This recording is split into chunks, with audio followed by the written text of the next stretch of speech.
they say you often overestimate what you can do in a month and underestimate what you can do in 6 months. So, I think a lot of people at this point are like, oh, I haven't achieved 50 days worth, but like you said earlier,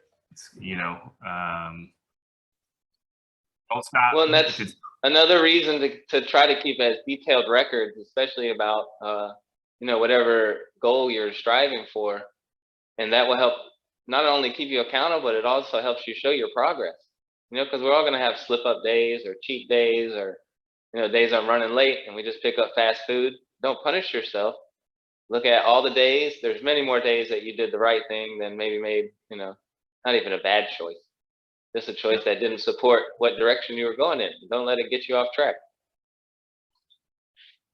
Good advice.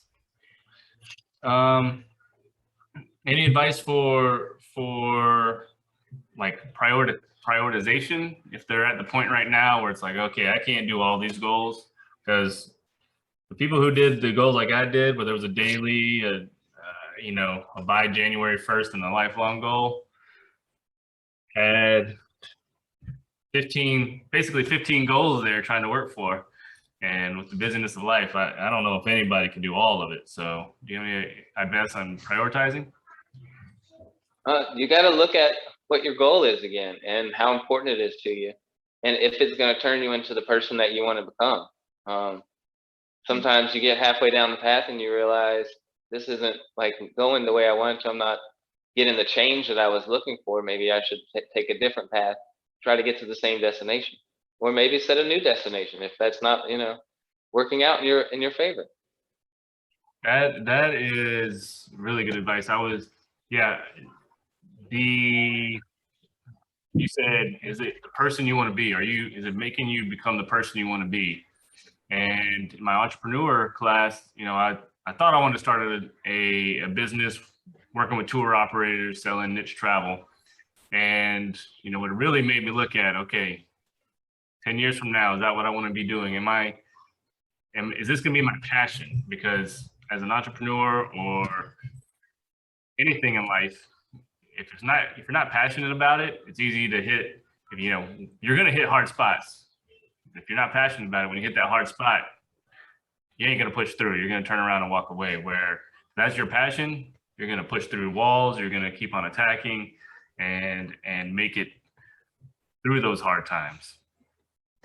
Well, and if you build it with that kind of passion, it's going to be something that, if you do have a couple of stumbles, you're not just going to want to walk away from it. You're going to feel that burning desire to keep pushing forward, keep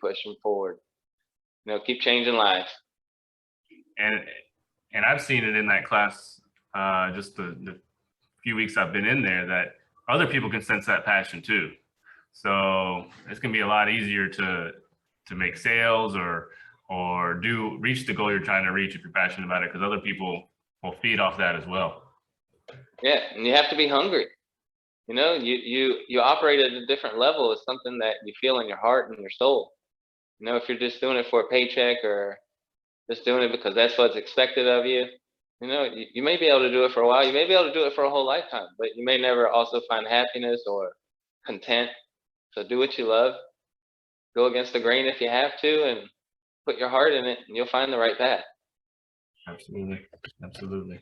Looking at doing like learning computer programs, and one of their things is put your goals down and then make a true false statement about your assumptions about your progress towards those goals, so that you can have an actual assessment. Like we said, you have a list of 10 positive things that you did and one negative, and you're beating yourself up over that one negative, you're ignoring all the positive progress that you've made. Yeah, agreed. I still, despite the apps and everything else, I still haven't been able to meditate. But what I have found is Erica's getting certified in a yoga certification, and that when I've been doing that with her, it's not exactly meditation, but it gets me into that stop thinking as much, just enjoy the moment, be in the moment. So that's kind of been my meditation, and I've kind of got rid of the meditation goal, and doing the yoga has really been helpful. So yeah, that's awesome. And there's a lot of yogic breathing practices that go throughout all the meditation. A lot of that stuff is just copied and pasted into different uses. That's true. That's true. So, Especially well, with brother, some of the like chakra cleansing and some of the deep yoga practices, which I've dabbled in, but some of them make me feel funny. So I don't have the the expertise. I don't even know what you're talking about, so I haven't gotten that far yet. I'm trying to get down the good stretch and not fall over at this point. So, Yeah, that's an accomplishment.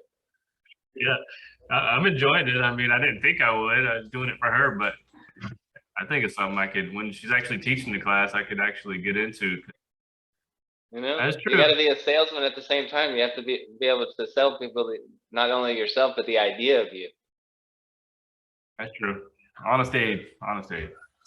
Yeah, supposedly.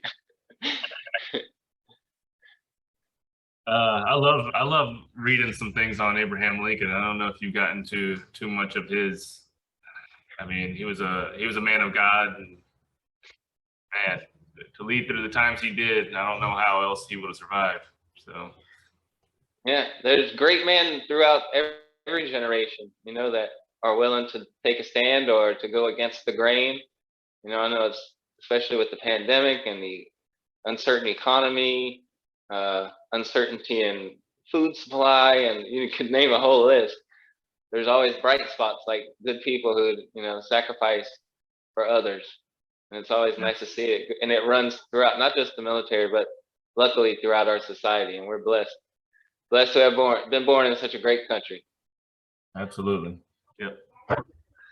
And I thanked all our veterans today. What I didn't thank was their families, because I mean, sacrifice. Everybody has a sacrifice in military Yeah, family. I took Cassie to the cemetery today. And there was a bunch of flags blown over, and this particular cemetery just happened to have like the veteran and then the wife or what spouse, husband, because there's a lot of female veterans out there. Thanks, Mama, and Yeah, some of my other buddies. So it's always nice to see that, like you said, that without that support system, that loving spouse or loving family, it's really hard for the veterans. So I absolutely. appreciate all you guys. I appreciate all you guys, including you, man. Thanks, So, bro. people who don't know, you did 2 in Iraq and 1 tour in Afghanistan, right? Yep, Afghanistan first, and then about 6 months after I got to Afghanistan, got shipped over to Baghdad for a couple months. Came home for about a year. Did honor guard, where I was, helping bury people and keep their name and honored through the military service. And then went back to Iraq for about 8 months.